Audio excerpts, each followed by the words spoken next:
ఒక్కసారి కొమ్మూరి గోల్డ్ కి కాల్ చేయండి. తాకట్లో ఉన్న మీ బంగారాన్ని విడిపించి మార్కెట్ ప్రైస్ కి వాళ్ళు కొనుక్కుని మిగతా డబ్బులు మీకు ఇచ్చేస్తారు. హాయ్ హలో నమస్తే, నేను మీ కట్టా కార్తిక్. వైసీపీ మాజీ ఎంపీ నందిగాం సురేష్ మరొకసారి జైలు పాలయ్యాడు. మరొకసారి అని నేను ఎందుకు అంటున్నానంటే, ఈ మధ్య కాలంలోనే ఆయన జైలు నుంచి బయటకు వచ్చారు బెయిల్ మీద. మరియమ్మని హత్య చేసిన కేసులోను, తర్వాత టీడీపీ ఆఫీస్ మీద దాడి చేసినటువంటి కేసులోను ఆయన జైలు పాలయ్యాడు. బెయిల్ మీద బయటకు వచ్చినటువంటి ఈ నందిగాం సురేష్ రాజు అనబడేటువంటి టీడీపీ కార్యకర్తని కిడ్నాప్ చేశాడు. ఇతను సోదరుడు, ఇతని అనుచరులతో కలిసి కొట్టారు అనే దాని మీద వాళ్ళ భార్య ఇచ్చారు. రాజు వాళ్ళ భార్య ఇచ్చినటువంటి కంప్లైంట్ మేరకు నందిగాం సురేష్ని గుంటూరు జిల్లా తూలూరు పోలీసులు అరెస్ట్ చేయడం జరిగింది. ఇవాళ మంగళగిరి కోర్టులో ప్రవేశపెట్టడం జరిగింది వైద్య పరీక్షల నిమిత్తం. అనంతరం ఇవాళ కోర్టు 14 రోజుల పాటు రిమాండ్ విధించడం జరిగింది. అంటే జూన్ 2 వరకు గుంటూరు జిల్లాలో ఉన్నటువంటి జైల్లో, గుంటూరు జిల్లా జైల్లో నందిగాం సురేష్ గడపపోతూ ఉన్నారు. మొన్నటిదాకా కూడా అదే జైల్లో ఉన్నాడు. అదే జైల్లో ఉండి బెయిల్ మీద బయటకు వచ్చినటువంటి ఈ వ్యక్తి బయటకు వచ్చిన తర్వాత కూడా రౌడీజాన్ని ప్రదర్శించి, గుండాయుధాన్ని ప్రదర్శించి ఇప్పుడు మరొకసారి అరెస్ట్ అయ్యాడు అనేటువంటిది తెలియ వస్తున్నటువంటి సమాచారం. కానీ ఇక్కడ మనం కీలకం గమనించాలి. నందిగాం సురేష్ మీద మొన్నటి వరకు 12 కేసులు, ఇలా కొత్తగా నమోదైన కేసులు కలిసి 13 కేసులు. ఇంకొక 2 కేసులుగానే నమోదైతే పీడియాటి పెడతామని పోలీసులు చెప్తా ఉన్నారు. అంటే ఒక ఎంపీగా పనిచేసిన వ్యక్తి, దేశంలోనే పార్లమెంట్ అంటే హైయెస్ట్ బాడీ ఈ దేశంలో పార్లమెంటు. ఆ పార్లమెంట్లో సభ్యుడిగా పనిచేసిన వ్యక్తి ఇవాళ 13 కేసులతో ఉన్నాడు అంటే వాట్ ఇండికేట్స్? ఇది ఏ రకమైన సంకేతాలు సమాజంలో పంపుతూ ఉంది? రేపొద్దున ఎంపీలు ఎమ్మెల్యేలు కావాలంటే నేరాలు చేయాలి అనేటువంటిది పంపదలుచుకున్నారా? ఈ మధ్య కాలంలో వల్లభనేని వంశీ మీరు చూశారు కదా, సత్యవర్ధన్ అనేటువంటి వ్యక్తిని కిడ్నాప్ చేసి తన మీద పెట్టిన కేసుని వాపసు తీసుకోమని బెదిరిస్తే ఆ సత్యవర్ధన్ కుటుంబ సభ్యుల కంప్లైంట్ మేరకు వల్లభనేని వంశీని అరెస్ట్ చేశారు. ఇప్పటికీ వల్లభనేని వంశీ జైల్లో ఉన్నాడు. కిడ్నాప్ కేసు, బెదిరింపుల కేసు. ఇప్పుడు నందిగాం సురేష్ మీద కూడా అదే కిడ్నాప్ కేసు, రౌడీజం కేసు 307 మోపినటువంటి పరిస్థితి. ఇప్పుడు జూన్ 2 వరకు రిమాండ్లో ఉంటారు గుంటూరు జిల్లా జైల్లో. ఇలాంటి కేసులు ఇప్పటివరకు 13 ఉన్నాయి. ఇంకో 2 అయితే పీడియాట్ వస్తుంది.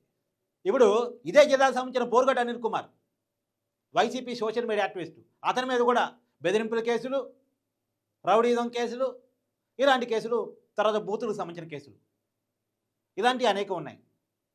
అతను ఇప్పుడు రాజమండ్రి సెంట్రల్ జైల్లో ఉన్నాడు. మొన్నటికి మొన్న గోరంట్ల మాధవ్ మరొక మాజీ ఎంపీ, ఏంటి ఆ మాజీ ఎంపీ చేసింది? కిరణ్ అనేటువంటి ఒక సోషల్ మీడియా యాక్టివిస్టు భారతీ గారిని ఏదో కామెంట్ చేస్తే, సొంత పార్టీ కార్యకర్త అయినప్పటికీ కూడా, ప్రభుత్వమే కూటమి ప్రభుత్వం అధికారులు ఉన్నప్పటికీ కూడా ఆ కామెంట్ చేసిన 24 అవర్స్లో అతన్ని అరెస్ట్ చేసి జైల్లో పెడతా ఉంటే, అంటే పోలీస్ స్టేషన్ తీసుకెళ్తా ఉంటే, వైసీపీ మాజీ ఎంపీ గోరంట్ల మాధవ్ పోలీసులు అభినందించాల్సింది. ఎందుకంటే వైసీపీ అధికారం ఉన్నప్పుడు బూతులు తిట్టిన వాళ్ళు ఎవరిని అరెస్ట్ చేయలేదు, పైగా ఎంకరేజ్ చేశారు, తిట్టిచ్చారు, స్క్రిప్ట్ ఇచ్చారు, పోసానికి ఇష్టమల్లికి పదవి ఇచ్చారు, నందిగా తర్వాత కొడాల నానికి మంత్రి పదవి ఇచ్చారు. ఇలాంటి అనేక సీరెడ్డిని, వర్ర రవీందర్ రెడ్డిని, బోర్గడ్డ అనిల్ కుమార్ని ఎంకరేజ్ చేశారు. కానీ ఇప్పుడు ప్రభుత్వం దాన్ని ఎంకరేజ్ చేయమని చెప్పేసి అరెస్ట్ చేస్తే అభినందించాల్సింది పోయి పోలీసుల అదుపులో ఉన్నటువంటి వ్యక్తి మీద దాడి చేసే ప్రయత్నం చేశాడు. పోలీసుల మీద దూసుకెళ్లే ప్రయత్నం చేశాడు. ఒక ఎంపీ అయ్యండి, ఒక మాజీ పోలీస్ ఆఫీసర్ కూడా అతను. చట్టం ఏంటో తెలుసు అతనికి. అలా చేస్తే అతన్ని కూడా అరెస్ట్ చేసి జైలుకి పంపించారు. అంటే వైసీపీలో మాజీ ఎమ్మెల్యే వల్లభనేని వంశీని చూసినా, మాజీ ఎంపీలు అయినటువంటి ఈ గోరంట్ల మాధవ్ని, నందిగాం సురేష్ని చూసినా ఏమర్థం అవుతుంది? ఇలాంటి వ్యక్తులు ప్రజాప్రతినిధులా? ఇలాంటి వ్యక్తులు అసెంబ్లీలో, పార్లమెంట్లో ఉండాల్సిన వ్యక్తులా? ఈ అనుమానం కలగట్లేదు. అంటే రేపు పొద్దున ప్రజలకి నేరాలు చేయటం క్వాలిఫికేషన్ ఏమో, నేరాలు చేస్తే రాజకీయాల్లో ప్రమోషన్లు వస్తాయేమో, బూతులు తిడితే పదవులు వస్తాయేమో, దాడులు చేస్తే టికెట్లు, ఎమ్మెల్యే టికెట్లు, ఎంపీ టికెట్లు వస్తాయేమో అనేటువంటి దాన్ని సమాజంలో పంపిస్తే ఈ సమాజాన్ని నేరపూరిత సమాజంగా మార్చేసినట్టు అవుతుంది కదా. ఇప్పుడు ఒక మాజీ ఎంపీ స్థాయి ఎక్కడ, రాజు అనేటువంటి ఒక సామాన్య కార్యకర్త స్థాయి ఎక్కడ? వాళ్ళ భార్య మాట్లాడుతుంది, ప్రియా చేసినటువంటి వ్యక్తి.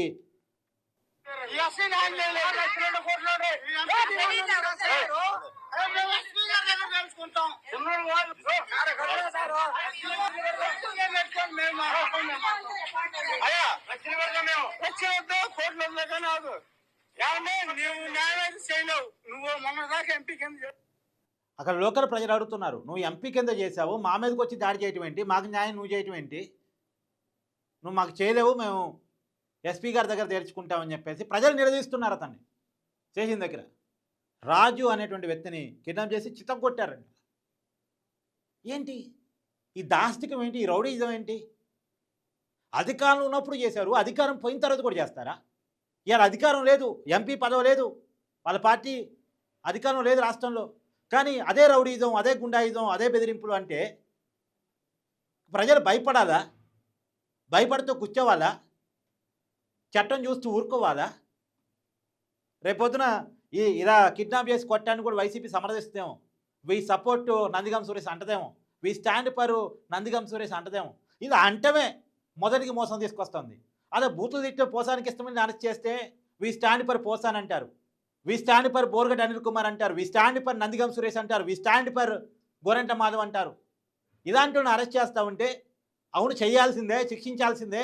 ఇలాంటి వ్యక్తులకి పనిష్మెంట్ దొరికితే రేపు పొద్దున నేరాలు చేయాలంటే భయం వస్తుంది అనేది వైసీపీ చెప్పట్లేదు. వైసీపీ పార్టీ రివ్యూ చేసుకోవాలి ఒకసారి. ఎందుకు మన వాళ్ళ మీద అరెస్ట్ అయినా సింపతి రావట్లేదు, ఎందుకు వరుసగా కేసులు నమోదవుతున్నాయి అనేది చాలా క్లియర్గా వైసీపీ ఒకసారి రివ్యూ చేసుకోవాలి. ఇప్పటి వరకు 13 కేసులు అంట. ఆలోచించండి ఒకసారి. ఒక మర్డర్ కేసు ఉంది, దాడి కేసు ఉంది. మొన్న వరదలప్పుడు బోటు ద్వారా కృష్ణా రివర్లోకి బోట్లు పంపించేసి అక్కడున్న ప్రాజెక్ట్ గేట్లు పగలగొట్టేసి అక్కడ ఉన్నటువంటి ఏరియాను ముంచాలని ప్రయత్నం చేశాడని దాని మీద కూడా నందిగం సురేష్ మీద ఆరోపణలు ఉన్నాయి. బోర్డుతో ఏదో ప్రాజెక్టు గేట్లు గుద్దేసి వాటరు మరింతగా ఏరియాలో ముంచేసాగా, విజయవాడని ముంచేలాగా ప్లాన్ చేశారు అనేటువంటి కేసు ఆరోపణలు కూడా నందిగం సురేష్ మీద ఇంకా వైసీపీ నాయకుల మీద ఉన్నాయి. అంటే ఏంటి? వాళ్ళ అధికారులు రాకపోతే రాష్ట్రాన్ని ముంచేస్తారు, తగలబెట్టేస్తారు, గొడవ చేసేస్తారు.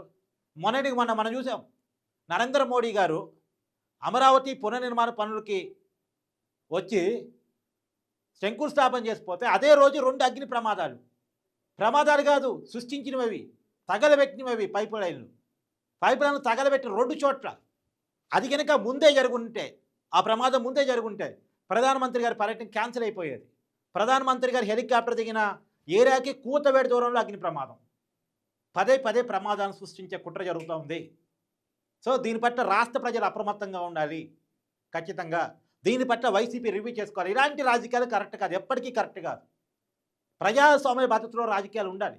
సగటు ఆంధ్రప్రదేశ్ ప్రజలు కోరుకుంటున్నది ప్రజాస్వామ్య పద్ధతిలో ప్రభుత్వం విధానాన్ని ప్రశ్నిస్తూ, ప్రభుత్వం చెయ్యని పనులని ప్రశ్నిస్తూ రాజకీయాల ముందుకు సాగాలి తప్ప విచక్షణ లేని రాజకీయాలు, రౌడీయిజపు రాజకీయాలు, గుండాయిజపు రాజకీయాలు సాగటానికి లేదు. సరే చూద్దాం, నందిగం సురేష్ ఎప్పటి వరకు జైల్లో ఉంటాడు? జూన్ 2 అయినా బయటకు వస్తాడా? కోర్టు ఆ రిమాండ్ పొడిగిస్తా లేదా చూడాలి. ఇంకా ఎన్ని కేసులు పెట్టించుకుంటాడు చూడాలి.